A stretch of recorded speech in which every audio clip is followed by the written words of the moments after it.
What team do you want to be on? How about a team that never makes a cut? I had a proud son moment yesterday, and I'll come right out and tell you.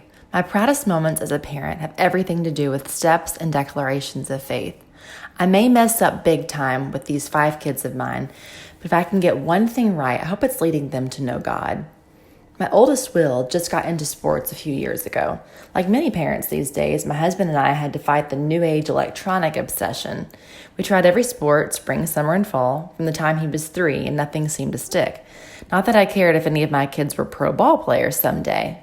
Well, maybe my husband secretly did. But the constant choosing the iPad or a video game over playing outside or communicating with actual people was a real concern. It wasn't until his re-entry into Little League Baseball the fall of his 4th grade year when everything changed. Maybe it was timing, maybe our persistence, maybe the amazing coach he had that believed in our son that finally got his attention. Sure, these things may have all contributed, but I think God knew what he was doing all along in this shift of interest. It seemed in a matter of months our son went from being a self-proclaimed electronic guy to what he now said, I'm more of a sports guy. If you have kids who got into sports a little later than maybe the neighbor kid who was throwing curveballs at the age of 4, you know the disadvantages they seem to have getting started a little later, not to mention the fact that the overfocus in electronics remains a struggle. So basically, practice time for the sport of interest became sparse, to say the least. In this case, the disadvantage may have been self-inflicted, but the desire certainly remained strong in my oldest. He made quite noticeable progress in baseball over the next couple of years, and it was fun to watch him grow. And then when he made the middle school baseball team, I'll never forget the look of pride when he got his first jersey with his name printed in bold letters on the back. And I saw a beaming sense of belonging all over his face on game day, getting on the bus with that shiny black and teal jersey. But it wasn't enough. His next goal was basketball. His school's basketball team was pretty spectacular, and he thought, if I could be on the baseball and basketball team, wouldn't that be the best? Then people would know I was good at sports. Then they'd think I'm a real sports guy. And that would just be, I could see the wheels turning. You know, it's concerning as a parent when you see your kid put so much emphasis on what others think about them. It's concerning to think so much of their identity is found in the eyes of others, that their identity would be found in a school team, a sports team, a label of some sort that really has nothing to do with their character. He was too scared to try out for the basketball team in 6th grade, afraid he'd embarrass himself, knowing the competition was fierce. But he decided this year to go for it. Mike and I were a little nervous, but we did as any good parent would do. We encouraged him all the way. We even sent him to a couple basketball camps this summer to help him with his game. He'd grown several inches in the past 12 months, so who knew? So he did it. He tried out for the basketball team last week. I won't drag this out because I have another point that I really want to make here. But we just got the news Sunday night, and drum roll, he didn't make it. I'll tell you what, though. This kid really handled the news like a champ. We had already had several discussions about how proud we were that he put himself out there. We really were proud. He says he's been the kid made fun of by his peers time and again, and he said they'll probably make fun of me if I miss shots and mess up in tryouts. But it's so important for us to teach our kids, and for that matter, to teach ourselves. God has big plans for us just outside of our comfort zone. Friends, nothing worth having comes easy. If you don't try, you'll never make it. In fact, on the way to tryouts, he said, Mom, you know why I didn't make the team last year? I said, why is that, Will? Will says, because I didn't try out.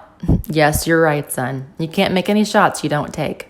So yeah, we were pretty proud of him for just trying, and proud of us acknowledging that he can't make any team in life if he won't even try out. So sure, we can be proud of anyone who goes for the win, but that's not why I'm the most proud. I surely love my kids getting involved in sports and other organized activities because of all the lessons learned and character building that comes along with being a part of a team. But there's really only one team I'm concerned about them making. Hold that thought. The night he got the basketball team news, Will, Mike, and I were wrapping up our nightly Jesus Calling for Kids devotional. We said our prayers, and I gave Will a big hug. Before I walked away, as I often do, I looked him straight in the eyes, smiled, and said, I'm so proud of you, Will. His usual reply, why? Tonight, my response was this. You have a whole lot of Jesus in that heart. Will says, yeah, I'd make the Jesus team. And I said, you're so right. Yes, you would. Will says, Team Jesus, and gave me a high five. It's the best team to be on, most important team to make. his biggest smile ever. I replied, "It sure is," with my biggest smile ever. "I love you, Mom. I love you, Will." I walked downstairs with more joy than I imagined I would possibly have had if I found out he had made the basketball team. If any of us can get anything right when it comes to making a team, cheering for a team, or just identifying yourself with a specific group, no team matters as much as Team Jesus. While you may have fun and learn lessons identifying with a certain group, your favorite college team, or even a specific political party, these teams will disappoint. The leaders and coaches may bring something good to the table. You may have fun cheering when your team is in the lead or takes home the victory, but sometimes the rivalry can become bitter. Sometimes you disagree with the play calls of the coaches. Sometimes people become angry with choices and actions of leaders. Your team will disappoint, and too much focus on that team can distract you away from the always winning team. The team that will never let you down. The team that no one gets cut from. The team that teaches the best lessons and builds the best character. The team where all fans are accepted and all fans unite. The team that I want all of my kids to be on. The team I want to cheer the loudest for. Let's put more practice into Team Jesus. Go to the sports camps, the practices, the meetings, but first invest in and go to the church camps, the church practices. Put those first. Put God first. At the end of the day, our identity in God, or our loud cheers for Jesus, will give us back way more than any team, any club, or even any political party association could ever dream of. God is the best coach and the best leader of all time. I want to be on his team. In fact, we all can.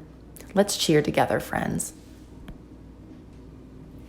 Thank you for listening to this message. My hope is that words of inspiration and encouragement reach others. If you feel so inspired, I would be so honored if you would share this message with a friend.